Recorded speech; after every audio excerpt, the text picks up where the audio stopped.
You won't ask me to.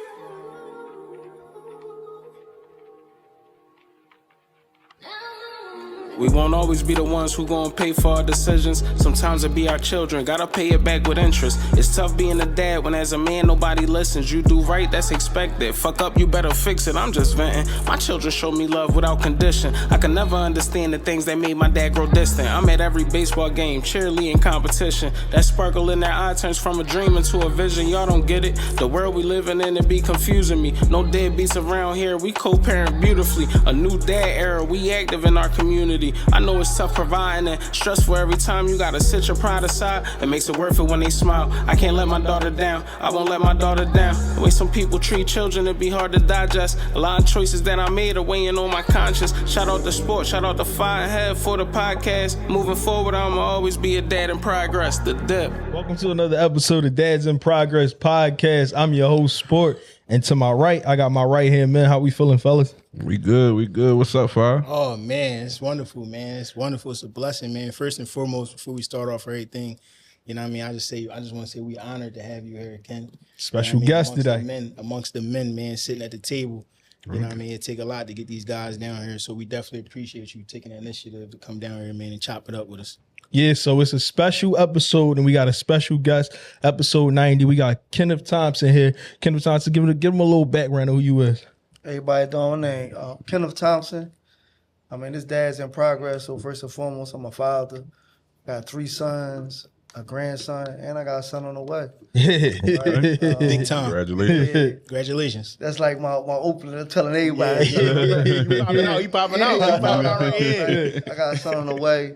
I'm excited about that a little bit. You know, I guess we'll get into it. Yeah, for sure. You know, I'm 43-year-old father. You know, man, just doing my best out here in the city of Philadelphia, trying to make it everything stand on what it stand on. Yeah, for sure. So yeah, this was an episode we've been trying to make happen for a while, right? Don't it date back for a while? And we was like, we definitely gonna make it happen. For a minute. And we wanted to get Ken up here. Coach Rock, I can call you Coach Rock too. Cool, yeah, Ken Rock, yeah. Ken Rock, everything. Ken Rock. Yeah. I We can't gonna wait to transition. Yeah, we all the way there. I know you all are studious now and all. Drop the coach, man. You drop the coach. But yeah, I mean, we've been seeing so many things you did in the community, all the things you're doing in the 8th district and working with City Councilwoman Sydney Bass and stuff like that. You major, man. You how was that? Explain that to us. Let's start there. I mean, I think first and foremost is like it's a blessing to be in the space I'm in. A lot of people took chances on me. A lot of people opened up doors for me, including the Councilwoman Cindy Bass. It's like it's so many doors she opened up for me. You know what I mean? It's like it comes with a responsibility to walk in that door. Working for City Council, being from where I'm from, North Philadelphia, with the background that I have, it's an understanding of like I represent more than myself in that space. And I go in there like a sponge to soak everything up and then drench it out back in the hood. That's my whole goal, like to get the information, funnel it back to those who need the information or could use the information to better all our lives. So that's like my role. That's what's up. I saw you had a video and we spoke about this before. I was like, yo, so many of us that come from, from the hood and urban communities, we don't know the districts and what's what. Like, and I saw you had a video, you broke it down like, oh, if you in this area, in that area, this who you need to talk to about your issues. Yeah. Instead, we just run the, IG and complain and all that. But I definitely feel like you bridging that gap and just explaining things like that. And I appreciate that. Yeah. Yeah, I appreciate that. I could get in. I don't want to get on my outreach joint. But I do feel like it's very, very, very important. You know what I mean? And just real quick, like in the city of Philadelphia, we got 10 councilmatic districts.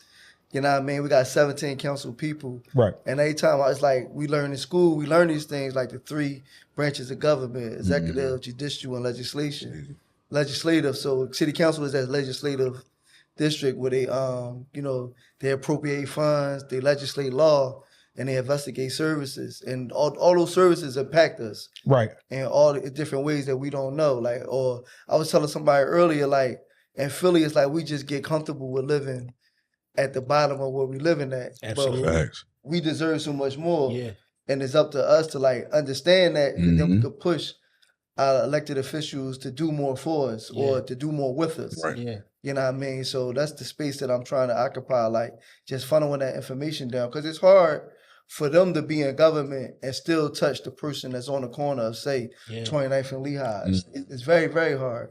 So, you know what I mean? It's like just finding ways to bridge that gap so we all could, like, you know, live the best lives that we could live possibly. Facts, You know facts. what I mean? So let's step back a little bit. You were you did a nice stretch in jail. You come home, and before you morph into the person that you are now, you spent I know you spoke about trying to get jobs and doing Ubering and stuff like that. Tell me, how hard was it your first year coming home, readapting to like society and being a father and getting close with your kids again? Yeah, so when I first got locked up 2006. I had a 20-year sentence. I wound up doing 16 off of that 20. My oldest son at the time was 5 years old. My oldest son, Kwamaj, was actually a father himself now. And I feel like he is the reason why I am who I am today. Because like at my whole bid, I just understood how special he was and how I dropped the ball with him. You know what I mean? Yeah. Like a little bit like about that situation, even when I got locked up, or the reason why I got locked up, I was like in a cold-blooded shootout with my son in the car. You know what I mean? Like they had tried to like kidnap my co-defendant, and my son happened to be in the car. All type of stuff happened, and from the grace of God, he was still alive when I opened the door. And then that situation had sparked me to get indicted. The cops that ran in there, they had found 61 kilograms of cocaine. And they found like all this money, guns, or whatever the case may be. And the bullet came back to hit me. I wound up going to prison, going to trial and getting 20 years. But when I received the 20 years, I was cool because my son was alive. You know what I mean? Right. That's a blessing. Yeah. So I always Finding went that back silver on line. that. Yeah, my son was alive. Yeah. You know what I mean? And I had just lost like his first cousin had just died. Got shot by a drive-by shooting. She was 5 years old, and this was like a month before this. So it was like the reality of a 5-year-old losing their life wasn't oblivious to me. It was reality. You know what I'm saying? So I had him, and then I had my youngest son while I was in, and then I found out my middle son was my son. While I was in, you know what I mean? And then I just was carrying it like I got 3 sons while I'm incarcerated. So I was just doing my best to be a father. And while doing that bid, it was like I was doing my best to be a father, but at the same time I was doing my best to be, lack of a better terms, a nigga. You know what I mean? While I was still in prison at first, it was like I was like 130 pounds soaking wet. I had this big case. I had like I grew up in the streets wanting to be this guy, you know what I mean? Like shooting, money, drugs, setting up car, bankroll. Yeah, exactly. You know what I mean? Dr. Denim. You know what I mean? Like this was my whole thing. So when I had reached that, it was like that's what I built my like reputation and my morals off of. Like it was a Coogee rap song. You know what I'm saying? But throughout my it's crazy. We just spoke about Dr. Gaskill. Yeah. And we used to have this class inside of prison. It was a victim impact class. And he used to ask the question of like fatherhood. So he asked the question like, how many people in this prison will take $10,000 to do 5 years in prison, and nobody will raise their hand? Then he was like, how many people would get $50,000 to do 10 years in prison? Nobody will raise their hand. Then they say $100,000, and nobody will raise their hand. And then he would say, well, most of the people in here right now are doing 10, 20 years for less than that. Less than that. Wow. You know what I mean? Yeah. So it just brings back to a reality like, yo, the whole time I'm faking. Yeah. I'm living a false reality. So it's about like, the whole class was based upon fatherhood. So they had to get the question like, what am I doing to be the best father I could possibly be? And the answer to my question was, I'm really still being a nigga. I'm still really trying to be real. I'm really trying to be thorough. Trying to prove shit. Yeah, trying to prove something because I didn't tap into me. Yeah, right. You know what I'm saying? So that class was major for me in fatherhood. You know what I mean? And while I was in there, I had wrote a book on that joint. I had wrote a book called You Can Still Be Dad. It was a book for incarcerated Black fathers. Is it still out there? It's on Amazon. I snatched it off though. Okay. I really got to get back on there because it had so many typos on it. Yeah. Right. I came home and I was so angry when I wrote it. Yeah. I really didn't want to project that into the world. Like I was mad at, the government. I was mad at the white man. I understand. You know what I'm saying? Yeah. But I used to teach fatherhood classes up there. Okay. Oh. So I used to teach parenting classes, and then I used to do these things inside of prison where in the parenting class we used to do vision boards with the parents, and then when the kids come, we used to present the kids with the vision board. You know what I mean? It was so major. Yeah, it was so major. So like fatherhood was a thing for me, and I really like to go in the crux of it to come home to fatherhood. I feel like it was completely different than me being incarcerated as a father. Like if I be totally candid and honest, I feel like I was a better father in that space than I am out here because I was used to being a father in there. I'm not really used to being a father out here. Yeah, I understand. I was just about to ask you, was it difficult to be incarcerated and still try to like raise your kids, or from where you was at? It was. I would say it was difficult because I wasn't there. Like they would tell you it was difficult more so than me. But to be a father in prison, it's like your bar is low. Yeah, it's only so much you can do. Yeah. When you hit the streets, it's like, oh, now more is expected. Counting on you. Yeah. So I could write my son a letter in prison and send him a basketball through East Bay. Right. And I'm the best father in the world. Right. Yeah, you know what I mean? Yeah. But to be home, like It had to be active. Yeah, and they grown. Like right now, all my sons. But I mean, I'm giving myself like all my sons live under the crib. So I got a crib. My grandfather bought a crib in 1960 something. My father grew up in that crib, passed that crib to me.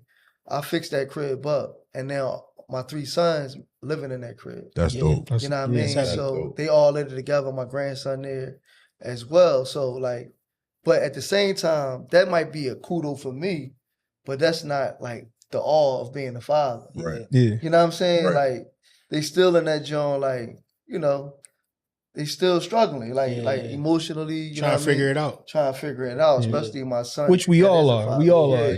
We all are as men of a certain age. I wanted to ask you, like, you come home and, you know, so many things, like the path you on right now is not the original path you started on. Like, how was it dealing with so many bumps in the road, trying to get to like the space where like you can be who you are now and you in a good space, but how many no's and doors that was closed in your face that would lead the normal man to run back to the streets? Because we have a reality that a lot of men come home from jail from so many of these long bids and they end up back incarcerated because a couple no's made them turn back to what they used to. Yeah, I think it's. I tell people too, it's easy. I understand why people go back to jail, right? I understand that because it's like subconsciously you do what was easy for you to do, right? So the blessing I have is like when I was booked, I was like working a lot, learning, being able to articulate myself, teaching classes, doing all these things that I could be in different spaces and not be uncomfortable, right? Or not have the fear of talking to like a white person or a suit or something like that. But the average, not the average, but a person that never really put himself in these spaces, he might feel uncomfortable. Or put that work in jail. Like, you know what I mean? That real work of like learning and bettering yourself while you in there. Yeah. You can't come out with the same perspective. Come out with that same perspective. Yeah. So like I remember like I told somebody today, matter of fact, I remember going to like my first job when I came home, my first job was a $9 hour job. I did $9. Like, then you gotta remember, like, I went to jail. It was in the paper. I went to jail it was on the paper, front page. Yeah, I saw $6 million drug stash. Like, that was like my reputation, right? Yeah. And I came home and took a $9 hour job because it was like, it was mentally for me to like not get caught up with other people expect me to be. Right? It's like, I know my reality. My reality, I'm fucked up. You know what I mean? I'm coming home. I don't want to come home and act like I'm this bull. And you got to be okay with that. Yeah. Like, I'm fucked up right now. You got to accept that. Yeah, that's the hardest part, being able to accept that, man. And you supposed to. You just did 16. So if I could have came home easily and latched on to the people that I know I could have latched on, rolled around. Yeah, I need this, hopped into something, tinted up, riding around, clubbing, whatever the case may be. But I knew that's not what I wanted. And it was like, I was nowhere in the world I could have talked how I talked to my kids for 16 years. And come home and jump and throw the seat back. So now we tap into that. I got a question. I know we just vibing right now, but I can't imagine coming home from 16 years in jail and You know what I mean? Niggas got a check for you. Look, niggas got, damn, you been down. Like, let's get you back on the run. Let's get back to what we was doing.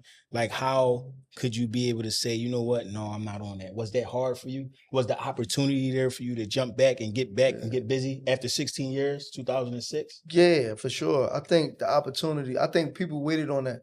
I think for me, the easiest part of it was that I was trained to do it in jail. Like a lot of because the jail, like for instance, somebody might come to the jail in McKean and they might be like, oh yeah, you cool up there, the boy Ken Rock up there. But when you think of Ken Rock, you might be thinking, oh, the boy hustle, woo, woo. Yeah, he gonna put you on your feet. You come up that joint, I got a book bag, this bag, to the library. Like the second boy y'all told me was up there. I'm a lame. Yeah. You feel what I'm saying? But you gotta be okay with that. I had to learn how to be a lame. Yeah, I hear that. You feel what I'm saying? I had to learn. I had to learn how to be a lame and be cool with it. Yeah. I remember to this day, it was a situation that happened in the jail.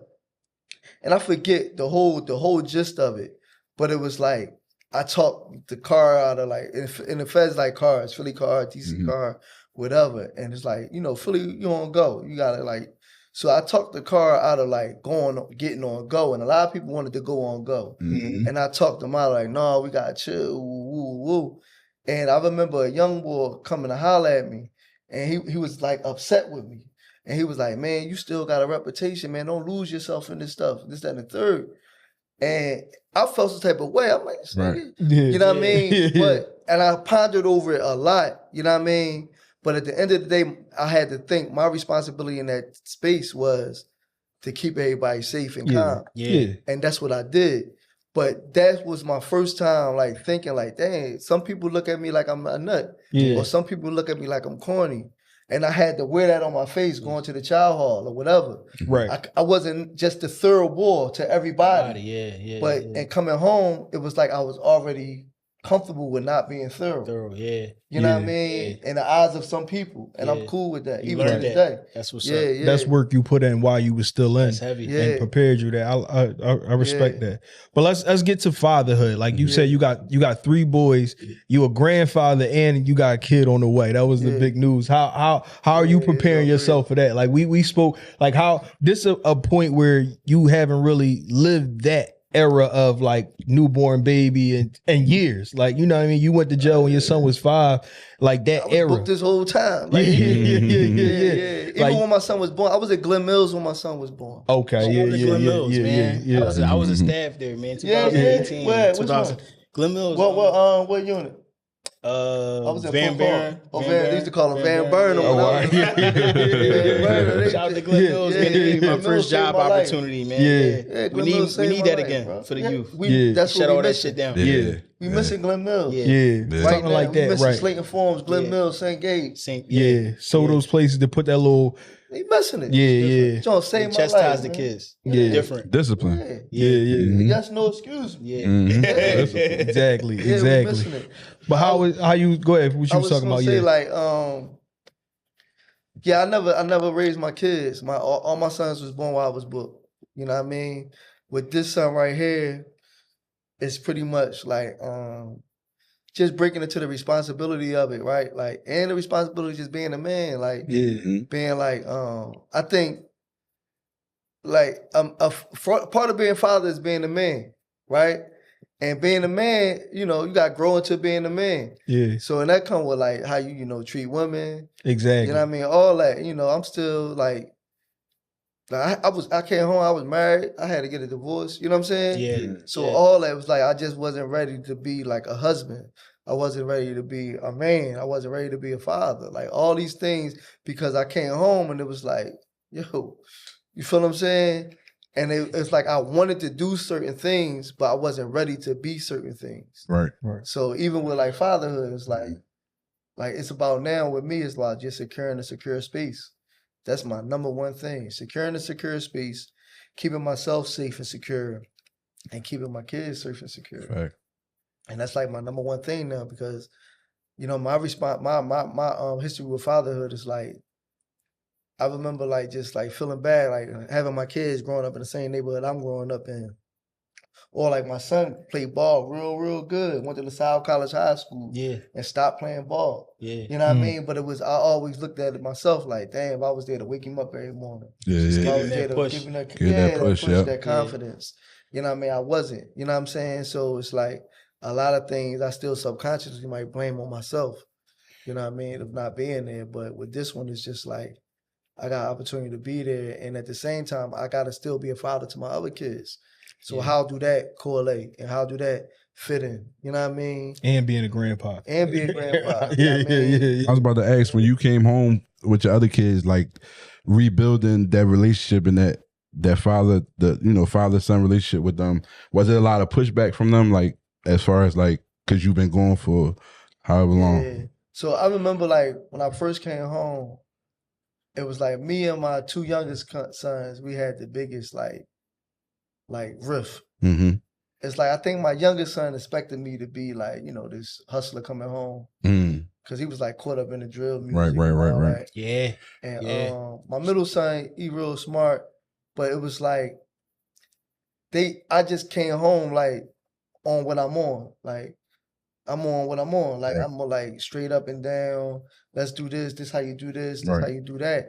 And to me, and it's not to take a knock at women, but a lot of times women and sons, like they raise them as if they love them and don't raise them. Yeah. So it's like, and they don't, maybe they don't got the capacity to raise them. I'm just saying what it is. Yeah. Right. But like my youngest son never took out the trash. He never washed the dish. So when it came to me, it was like, damn, this get drawn. Yeah. Or my middle son, it was more so like he was like fly at the mouth. Right. You know what I mean? Right. Like wow, it was all that. But right now, me and them, we had great relationships. I feel like we found a way. I felt like they found a way to understand me, and I found a way to understand them. Right. Yeah. And it's more so like, all right, this how my pop is. And now it's more so like, all right, this how Kaim is. This how I think is. That's cool. With my older son, Maj, just like, with him, it's just like trying to just support him in the space that he in now. Before, I understand that space. Absolutely. You know what I mean? Yeah. Absolutely. He ain't in nobody else's way. You know what I mean? That's the blessing. And he got a child, but, it's just like trying to support him in that space. Yeah. And hopefully he know I support him in that space. Yeah. Right, for sure. Let's talk about how you navigate that, because I think that's one of the biggest challenges with men is the expectations set on us. Like, how can you stay true to yourself when you talk about people expecting you to be Rock that just came home that was doing all these bids, and the legend is bigger than who you actually is, because you done went to jail and changed yourself. How do you deal with the expectation that, like you said, your kids expected you to be this person? Yeah. The women in your life, your kids' mothers, your ex-wife, whatever the case, they expect you to be this person. Like, how hard is it? And as men, we always got to navigate in the space of like, yo, I got to do what's best for me so I can do what's best for the ecosystem around me. Yeah, you hit it on the nerve, boy. It was like, I remember one day, right? It was probably like a month ago. I did this job fair in the councilwoman office. We had 370 people come out, right? Nice. And I was like at a super high, you know what I mean? I was at a super high, but at the same time, it was a medium because I knew everybody was going to get a gig, but it was like that. So I'm dealing with the providers from the city, like higher ups, council people, state reps, and all them there. Then I'm dealing with my coworkers. I'm dealing with the interns. I'm dealing with like all these different people in all these different spaces. And then a couple of dudes I grew up with walk up, and they did tick before. And it was like they put me out. It was like the conversation kind of took me to a lower space. And at that time, it was like, yo, I never realized how I, myself personally, especially when dealing with other Black men, it's like I have to navigate so many different energy waves. Yeah. You know what I mean? Just dealing with other Black men because I'm born and raised in the streets or whatever, the North Philly. So I'm still, people may look at me and only can raise to that energy level far as conversation, thought process or whatever. And then you got other people that may be on this bracket energy level and they can't understand your energy level. And then other people, so it's like, damn, yo, I really got to navigate, not just like people say code switch. I really got to navigate energy switch. Like I got to know how to like talk to this dude who don't have a job and me think that I can get him a job. Right. You know what I mean? Then I got to know how to talk to a dude that just came home and may think that he should have my job. You know what I mean? Yeah, So exactly. think I only got this job because I did time in prison. They don't know that I had to learn how to write an email. I had to learn how to do these things. But so it's like just dealing with the different energy switches of black men it's a maneuver. So it's like when I go in the crib sometimes, it's just like I'm in the crib. Right. And that's my comfortability. Like that's my like solitude. Right. Like I really don't go out. I love the Eagles. I didn't go to the parade. You know what I mean? Right. Yeah. Because it was just like, no, I'm cool because anything I don't feel like dealing with those multiple type of people that I can run into. You know what I mean? Yeah. Just there, it's just open sesame. Anybody can be there. And it's like, it ain't nothing like a fearful physical thing. It's just like protecting your peace. Yeah, I want to tap into that. I got a question for that though. Like, I mean, coming home from 16 years, before you go in, you know, your environment and your peers that you have before you go in. I don't know if people held you down or whatever the case may be. When you come home and you transition yourself into this man that you are today, you know, how hard was it to just leave some people alone, bro? Like to be able to say, like, this is my journey, bro. Like, you gotta respect it. I'm on this. I don't know what y'all on. You feel what I'm saying? And then being able to, you know, the new group that you're amongst now, embrace those people. You know what I mean? Because I feel like in this day and world, it's not pretty much what you know is who you know.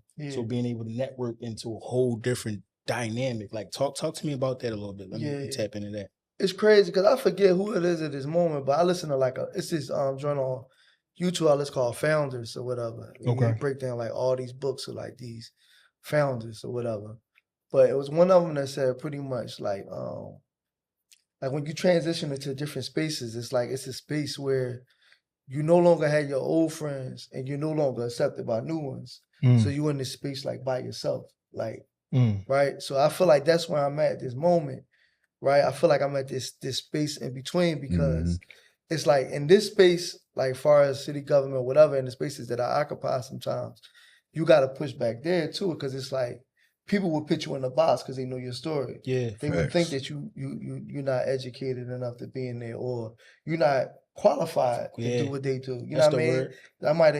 Somebody might have went to 4 years, 5 years, 6, 7 years of college, and got the same position and I got in another space and write an email better than me. You know what I mean? But I got ChatGPT. You know what I mean? Real shit. Your email ain't gonna be too much better than mine. You know what I'm saying? Probably one time. Probably one time. I'm gonna tell Chad, look, write this email. Tell him I said, got AI on my side.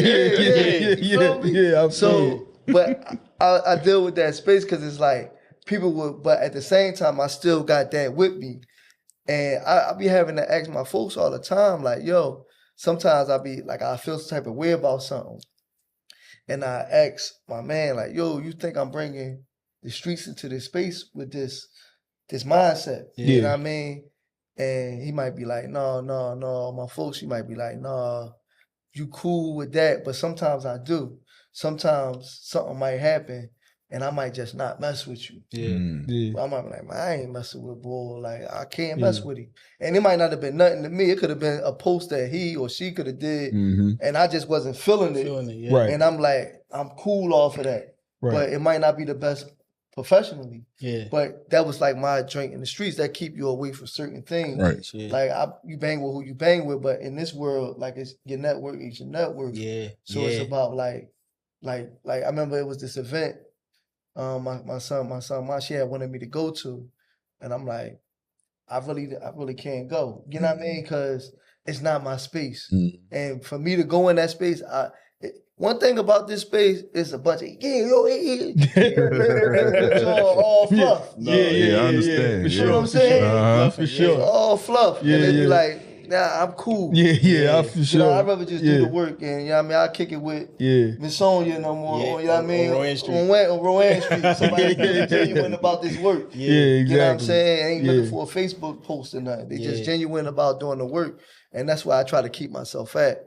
But I hope I answered, but to navigate that, it's like the old spaces, like that's a day-to-day thing.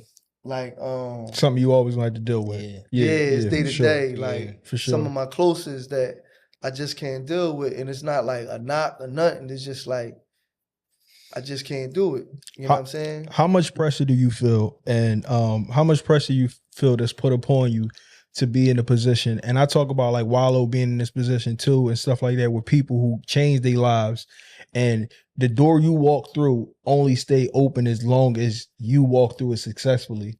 Like the moment you put a bad mark on that next person that's coming through don't have that opportunity. How much pressure is that to be and live up to the person that and the opportunity you've been given? You cooking right now. I ain't gonna lie, you cooking, man. It's crazy, right? Because like the day I did a talk with Future Tracks. Future Tracks is like a city program for people coming home from prison, and they get like a path into city employment, right? So I spoke to them at Temple University today, and then I spoke at a workforce development for Uplift Solutions, another reentry-based joint. So I go in there, pretty much give them my service, give them my story, then I tie it to civic engagement and like to represent the office. But my main thing to them pretty much is like everywhere I go, I represent them. And I understand that. I also represent city council. Like I wear my shirt, Councilwoman City Badge shirt. Everywhere I go, because it's a reminder to me. It's like a reality check. Like, yo, you got the shirt on, chill. You know what I mean? Even if it's like, yo, sure, you look bad. I can't even. I got the shirt on. Gotta stay professional. I gotta be not on duty. I'm always on duty. So it's I'm on duty. Because I remember, right? I was in, I came home from Yazoo City, Mississippi. So I was in the feds. So I was all over the country. So my last job was in Yazoo City, Mississippi. And I remember my counselor there, she had asked me, she looked at my record, it was time for me to make my home plan. And she was like, yo, every time you in custody or every time you on probation or something, you do well. But when you're not, you just, you off the rail, like it's something to take a look at. Right. So that's like subconsciously for me when I wear my shirt, or I'm in the van, city van or something. Hold you like, accountable, bro. Yeah, it's like, it's bigger than me. Exactly. And it's really bigger than me because, like I tell people, it's about this space too. It's about the next person coming home or trying to get a job. Like before this, I worked at Target. I became human resource specialist at Target. Okay, that's what's up. And it was the same thing there. It was like, all right, I'm in this space, but I'm representing everybody else that's in this space too. So I wouldn't say it's pressure, but I might not just be defining it as that because I feel it at the same time. Yeah, and the way you said it, like with your home plan, you operate better in those confinements. Exactly. I've been on these jobs. I was 15. Checking this piss. For sure. It's crazy how you could find something from in the jails that's like a routine. And then bring it to the outside world to, better your life. You know what I mean? Or keep your life in a certain structure. You know what I mean? To stay on task. So it's crazy like that. We'll talk about y'all just was vibing before we even got on here. Five was talking about basketball. Y'all put two and two together. Yeah, man. So I was blessed, with University of Pittsburgh. We was blessed every year to play against the Feds, man. FCI McKean. This is 2017. And us just chopping up, saying here, I meet Ken. He tell me that, he seen my school come through. Shout out to Pitt Bradford. But I told him we got the dub, man. You said every time. We don't know that. If I say he dropped 20 every time, he said 20 every time he walked in the door. Man had because he plays on the team. But I remember the thing is this: I was the reentry coordinator at the time, right? So it was a group of us. We had a reentry room. There was a group of us, and all of us doing tremendously well. Like everybody that was a part of that joint, man, all over this country, from Vegas, all over to Pittsburgh, Atlanta. That's cool. We doing very, very well. That was like my squad inside McKean.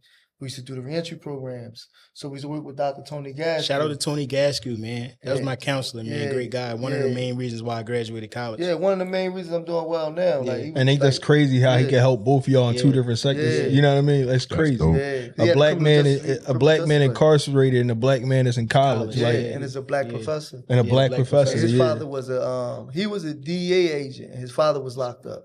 Oh, wow. Wow. It was deep, bro. From Chicago. But I remember them coming up. I don't remember on winning though. I don't remember. We won, man. It was a thing gang though. We took that home. Yeah, Rock it said, was wait, a gang. we about to start. Let me get on the phone real fast. Yeah, I'm I don't know if y'all- when we over. Yo, call Had, man. We gotta say that for some content. We gotta tap Had in on the FaceTime and ask them if they win, man. Yeah, Cause there ain't no stats on it, man. We in the jails, man. We locked from the I jail. don't think y'all won. My man Skeet and them they was cooking. Yo, but look, all in all, man, like playing against, and this is before my season started. This is probably like in October, I want to say. You know what I mean? September, like right before the season start. All in all, I feel like that was the best experience I had, you know, as a college athlete, just coming to FCI McCain to meet the men, you know, no matter what they was locked up for, and them embracing us as little brothers. You know what I mean? I'm meeting the Philly guys. You know what I mean? I'm seeing how the feds is. Like I've never been inside of a jail before. So I'm seeing how the feds, and they telling me, yo, this the Philly part. You know what I mean? This the Cali part. You know what I mean? Because all we know pretty much is like coming from Philly, we know the state jails. You know what I mean? We know greatest for different things like that. We're PA. But you know, the feds is a different walk. You know what I mean? So it was a blessing, man, just being able to be amongst great men. And they embraced us. They took care of us. They fouled us a little hard, but you know, like, you know what I mean? Y'all got us ready for the season. It was good too to see young black men in college coming. That's another thing. Like you never know how other people will affect you. Like I remember we went to DC, right? I went to the last year the Democratic National Convention, right? And we was out DC, and it was just a feel good, like. I just had a great feeling, right? And I told our deputy chief of staff, he a black man too, Sean Smalley. And I'm like, damn, you know why we felt so good? He's like, wow, like we seen so many black men just professional. Right. And it affected us, right?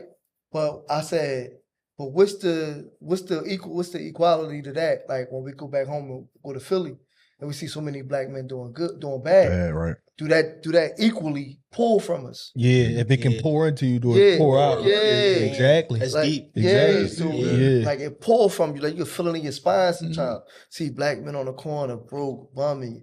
Like you see dudes you grew up with still on the corner. Like you see people getting high, and you like, damn, like unknowingly. We don't talk about that. It's taking something from you. Yeah, Yeah, exactly. for sure. You know what I'm saying? Exactly. The same way that gave something to you. Yeah, that could be the force that leads you to going down the wrong thing when you see so much hopelessness around you and stuff like that. Yeah. But like I was like seeing young boys in college and having sons. Yeah. Hoping your sons go to college and like, you know what I mean? That equally do something to you as well. You know what I mean? So I'm glad you got that impact. You know what I mean? Yeah. That was a good thing because I still remember it to this day, the whole day. You know what I mean? I always said that we need to start taking like younger kids on tours to jails and stuff like that because your first time being in jail shouldn't be when you already made a mistake. You already locked up. Like you don't get the experience to see like, yo, this not a place you want to be. You just hear that from people, and we see people set the wrong examples of what you shouldn't do while they're doing the things that they tell you not to do. So it's hard. And then a lot of people just from working in there, like you see people hit the jail and like, damn, they ain't know it was like that until they got here. Like they already done made their mistake. I think there's two ways to look at it. Cause my thing, like when I used to be in prison and I used to look in the visiting room, like you see little black boys going in, like I used to be like, then like how is it as a 5-7-year-old black little boy, right? Up on a visit. Yeah. And you probably never seen as many black men a day in your life. But all the black men is in prison. So it's like subconscious, you start to believe that's where we're supposed to be. Yeah, that's crazy. This shit start That's early. crazy. Yeah, it's early. And it's like my whole thing is I'll push back on that. Like I knew we need to take them to colleges. Yeah, we need to that is take true. them to like, you them know college what I mean? tours and Penn stuff State like that. college tours and stuff like that. Yeah. To see difference. Because the whole thing is seeing past what you see. A lot of these young boys been to prisons. Yeah, that is true. You know what I mean? They seen they pop in prison. My sons traveled all over the country to see me in prison. Yeah. And it's like, you know what I mean? Right. That's versus going on the college tour and going on the campus. That reality. That was deep. That was dope. Yeah. Because it's like, it's the same thing. Like you see women in there taking boys and kids up there to see men. And we just book. You know what I mean? And it's like. How is it, and this my last question, and I know this from dealing with this space, and I don't know if you could speak from your son's perspective on it, but like being incarcerated and then your kids got to live with your legend. Like my pop grew up down Richard Island, and my pop was called Trouble. So I was always called Lil Trub. And then from there, they always told me I never lived up to my dad like his legacy or what his reputation was. I used to always get you nothing like your pop. Like your pop was a menace out here. You nothing like him. And like how hard was that with going home and letting them know like it's cool not to be what I was, or you are cool not living up to that legend. Yeah. I don't know. I think like with my older son, I remember writing letters. It's just like just breaking down. Like I was very, very apologetic throughout my time. I think they blessed all my kids. They blessed with like a level of like a level of intellect. Like they able to understand and absorb. So I break that down to them. I don't know what they live, like how that is. Yeah. I think on this tip, this may be a little harder for them. Like just me being able to do so many positive things in such a short space. And I like, do they put their pressure on themselves to like live up to that? Yeah, that's crazy. Yeah. You know what I mean? I think about that a lot because I think about my father a lot. My father is a very successful person when it comes to like working with his hands, real estate, you know what I mean? All these things. And his father was a very successful person. So, and I don't feel like I live up to my father as a father. Okay. You know what I mean? Like I remember having this conversation with my little brother. So a situation happened with my sons and I needed my father, like recently, like a month ago. Like I needed my father. I asked my father to step in for me and help me out with the situation or whatever. And I had to, my brother was like, I don't know if you should have asked dad because, you know, you want your sons to respect you and this, that, and the third. And I was like, well, you know, my dad pretty much raised them more so than me. And I respect my father. And my sons respect for me doesn't mean my respect for myself. I respect myself. So my kids can never respect me, especially if they in the way, they in the way. I ain't really tripping. Yeah. But then I had the conversation with my dad about it, about that statement and whatever. And it was like, I feel like the best father in the world will ask for help with his father, from his father or from his brother, or, you know what I mean? Because I seen my father, see, the thing about me is, like I told my sons and I told my brother, I watched my father get fathered. Yeah. You feel what I'm saying? I watched my pop, my grandpop, check my pop. Yeah. You feel what I'm saying? So I'm not, respectfully. You're respectfully. Right. I'm not afraid to get checked by my your pop pop. as 43 years old. Yeah. My pop still my pop. As men. Exactly. As men, you know what I mean? And I had that conversation with my younger son. We had a family reunion like last week. And my pop was like, yo, stay this, that, and the third. Ooh, ooh. My pop would work here, work the shine. Real rap. So my middle son was like, I'm like, yo, make sure you stay to help clean up the stuff. Like, you know what I mean? And he like, he should have just asked me. You know what I mean? He just telling me what to do. I said, listen, at the end of the day, why you think I'm here? Because he telling me what to do. Exactly. And I'm telling this to my son. I'm telling my son that I'm here because my dad telling me what to do. And I'm asking you as my son to respect what my dad is telling you what to do. Because that's my dad. You know what I mean? And at the end of the day, why would you ever look at an older guy and uncles carry stuff? Like, and I had to tell my dad, like, morals it's time. And principles, like, it's it different. got laws. It get lost a lot in these younger kids. So I just try for my sons to show my sons me being a son. Exactly. You know what I mean? And I think that that's like my approach now because it's like I'm not gonna go home like even when my son, I tell my son like, yo, y'all living in your grandfather's house.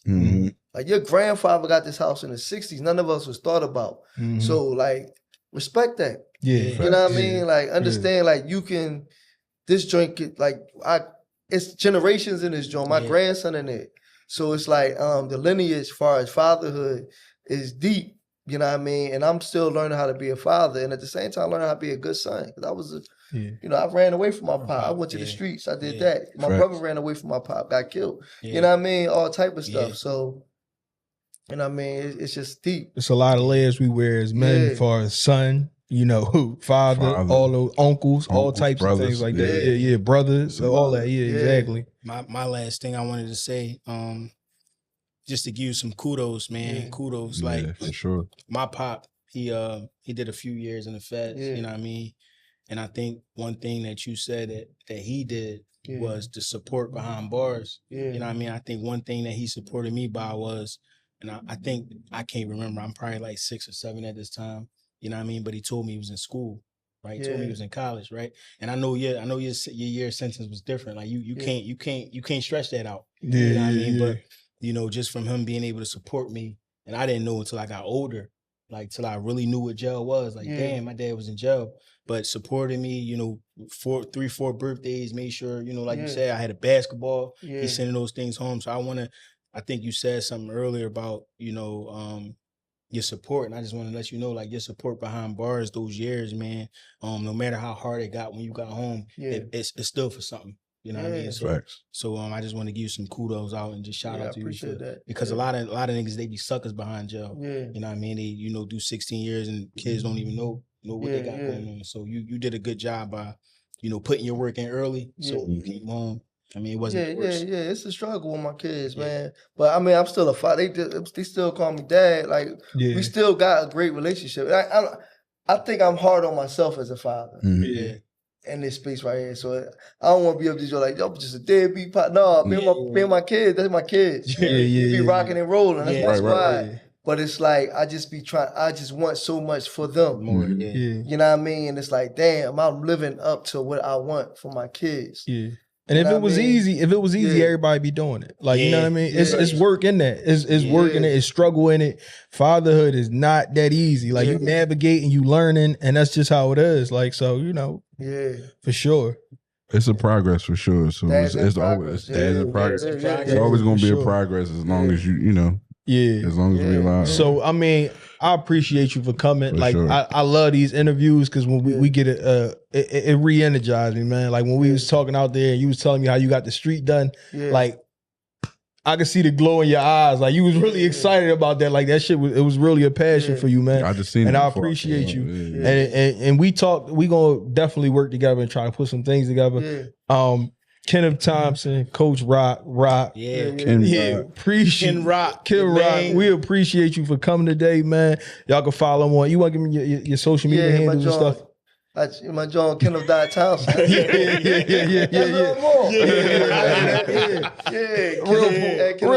Real politician and like I mean, I'm on the people's budget. You know we definitely appreciate you. Appreciate everything you do, man. We appreciate you coming up and chopping it up with us. But like we said, as long as you're in progress, you're not failing. It's a dip. We out. Sir. Appreciate y'all. That was heavy. Appreciate y'all, man.